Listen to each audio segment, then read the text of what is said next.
But boy, y'all already know why we're here after 19 long years. Finally, a brand new 2D Metroid was announced at E3, Metroid Dread. From the announcement after Fusion to the teasing in Prime 3, it got abandoned, but now it's finally coming back in the hands of a proper company, Mercury, where it can really make that game shine. And for the reason y'all all came here, man, Metroid Dread really can surpass every single last 2D and 3D Metroid game ever made so far. And yeah, I know I'm comparing 2D and 3D, but there are some things that are shared between both that you can't compare. Man, I know y'all are curious, but I always gotta play the intro before y'all get to the video, man. Just go ahead, cause I'm ready.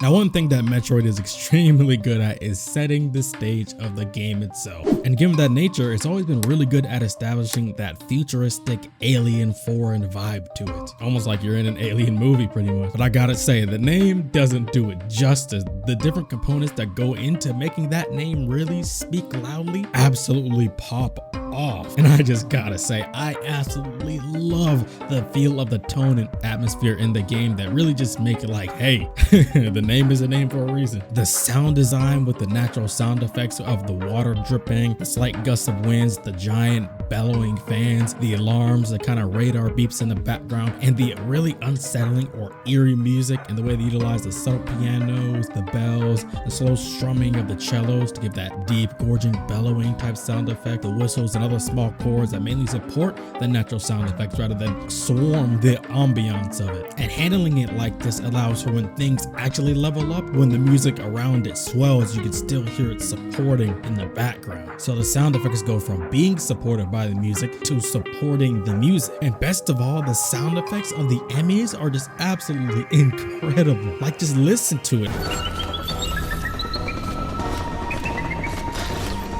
You can really feel like it sounds like they're communicating with how they make their noises. And it sounds not just for communicating with each other, but the sounds they make in and of themselves with how they function. And outside of sound design, you have the area designs with many landscapes like the real spaceships, the icy regions, the darker caverns. You have like futuristic areas fused with both mechanical and biotechnology to make it really interesting to look at. And you have these statues of strange and foreign alien creatures that really set a weird tone of mystery and eeriness, almost like, what is going to be here? Am I going to run into one of these things? And in other designs, the character designs, so far we've seen Samus's new suit, which looks absolutely dope, almost looking like it's taking some inspiration from the Fusion suit, and of course the different types and builds and models of the enemies. And probably the next biggest thing under the sound design that sets it all up is the lighting and the camera work. In the save rooms and the safe rooms, which appears those might be different things, I don't know, Samus and the enemies' abilities and power-ups, those things really reinforce the game's tone when you enter vastly different lit rooms, where some only the energy in the walls light up, or lights on the floors underneath these big statues light up, or light only begins to shine when activating a monitor or screen or a power-up that you find in there. And things like that really set you on edge where you feel you really need to be ready for anything, because you might walk into a straight up trap when you go into the next room. And just think about the culmination of all these different factors that are just turned up all the way to 10. Oh, this game is hype, man. Now, I think the tone and the atmosphere being the biggest reason why we're gonna skip the middle and then go probably to the least potent reason being the story. Hey, now I'm not saying the story is weak. I'm just saying in comparison to the other two, it's just not as strong. It's kind of a method that the 2D Metroids have been doing a lot. You can jump into each of them individually and it'll give like a rundown of kind of what happened prior, so you can still follow along with that game. So even without being invested super long time in the story, you can still enjoy it once you get the rundown, as well as mainly enjoy the big 2D action platformer part of it. But the story will still definitely be good. Following up after some of the most loved Metroid games in both 2D and 3D together, Super Metroid and Metroid Fusion. Samus dealing with a threat she's never had to deal with before, one that she is not only unable to defeat at the current moment from what we know, but the same enemy relentlessly pursuing her, putting the bounty hunter into a horror type setting, basically like a horror game where she's dealing with a chase that means absolute life or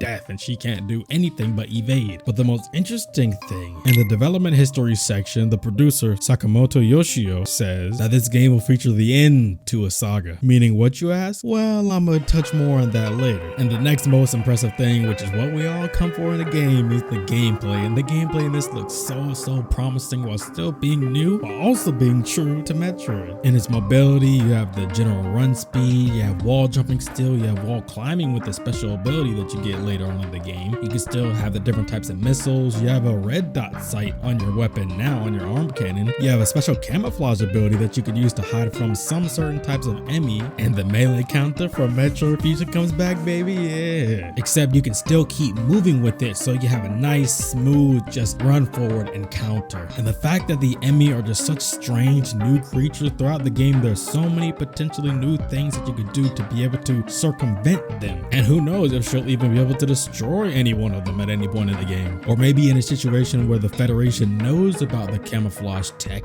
they decide to develop upgraded Emmy countermeasures to the things that Samus discovers. So old Emmy can still get fooled, but the newer models you run into, they can't. And you have to remember the distinction. And then even more new Emmy are equipped with different countermeasures to the things that Samus discovers to be able to stop them. A constant game of cat and mouse turning into battles, to cat and mouse again, to an ever-evolving gameplay scenario. Now, other than the Emmy, there's still one big thing to note about the enemies. One big mystery is the potential of the X-Parasite's resurgence. Now, these things were supposed to have been completely wiped out by the end of Metroid Fusion, but given the unusual nature of the places she's traversing and the parasitic nature and the different types of creatures and them being mentioned at all in the interviews and descriptions of Dread about how an X still possibly lives means huge details for this game. I mean, this is the threat that drove the Chozo to create Metroids in the first place, to wipe out the X-Parasites. So maybe this one potential X virus that still lives, they'll be used in Dread either as a main threat in the Federation against the Emmy, for the Emmy, or all beings out to kill Samus and just continues to spread. And that's certainly a mystery. And like I was mentioning earlier, especially how in the developmental history of Dread from E3, they mentioned that the uncanny relationship between Samus and the Metroids displayed in the series will see an end to that story arc. But yes, as you guys can tell, I am super